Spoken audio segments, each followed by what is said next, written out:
Oui, bon, je voudrais féliciter la section MPP de la province d'Yatanga à mon nom propre et au nom de l'ensemble des membres de la fédération MPP du Nord et au nom du président du parti Simon Komboré, d'avoir eu l'initiative de parler à la jeunesse de la vie d'un des fondateurs du MPP, qui est un parti de la majorité aujourd'hui, un parti au pouvoir.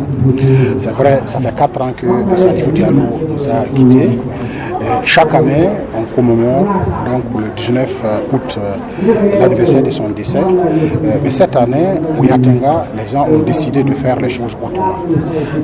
C'est qu'ils ont pris l'initiative de faire comprendre à la jeunesse et à beaucoup d'autres personnes qui étaient Salifou Diallo, pour que dans le livre de sa vie, chacun puisse trouver un paragraphe qui puisse l'aider à renforcer son militantisme au sein du MPP, mais également à renforcer son engagement patriotique donc pour l'avancée, le développement et la paix au niveau du Burkina Faso. Je pense que c'est une initiative louable et nous avons eu l'honneur de découvrir des facettes de l'homme, parce que comme on dit, c'est une personnalité multidimensionnelle qui de temps en temps peut être l'homme politique par excellence et de loin, qui peut être apprécié comme étant quelqu'un de difficile, de dur, qui ne roule que sur des principes uniquement, alors qu'à côté, il y a l'homme Salifou Diallo qui est un homme également du peuple, un homme pour la justice, la paix, un homme de solidarité, un homme social. Donc on a tous découvert à travers des témoignages divers des gens qui sont du même courant politique que lui, ou des gens qui ont été aussi des adversaires politiques, mais qui ont dit que malgré l'adversité politique qui existait, le social et la vie, le fait de vivre ensemble a toujours demeuré avec Salifou Diallo. Donc je pense que c'est une vie qui nous a été présentée, et dans cette vie-là, chacun d'entre nous peut trouver une facette intéressante qu'il peut mettre en application afin d'accroître son influence dans le cadre donc, de sa contribution au développement du Burkina Faso. Inséré dans la révolution démocratique populaire, travailler comme directeur de cabinet du président Blaise Compaoré, alors ministre de la Justice, devenir ministre de l'Environnement et par la suite être, j'allais dire, banni un certain mois d'avril, et on l'appelle effectivement le sacrifice de Pâques, et rester à l'étranger, revenir dans ce pays pour organiser avec ses camarades, j'ai nommé le président Roch Kaboré, son camarade Simon Komboré, la démission avec un ensemble de membres du MPP qui allaient former le BEL avec des dirigeants de partis politiques qui ont accepté de dissoudre leur propre parti pour un idéal.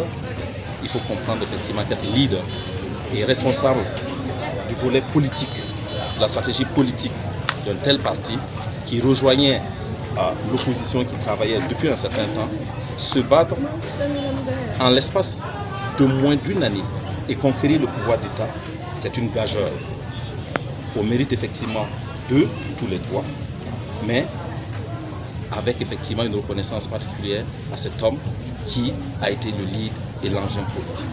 N'oubliez pas qu'ici même à Ouéguia, il a annoncé qu'il ferait effectivement de Roch Marc Christian Kaboré président du Faso suite aux élections, et ça l'a été. Donc un tel homme qui malheureusement part sans laisser effectivement un écrit quelconque devrait être la source de réflexion, de communication, pour que l'essentiel de ce que les Anglais appellent le legacy, le leg politique en matière de développement, en matière de stratégie politique, puisse être perpétué pour l'utilisation pour l'émancipation et l'émergence. C'est notre papa, on sait que Salif, c'est quelqu'un qui est travailleur, c'est quelqu'un qui mérite beaucoup. Il a beaucoup mérité pour le Burkina Faso, il a beaucoup travaillé, surtout aux côtés des jeunes, aux côtés des paysans et surtout aux côtés des femmes. Et moi, j'ai vécu beaucoup de choses concernant les femmes.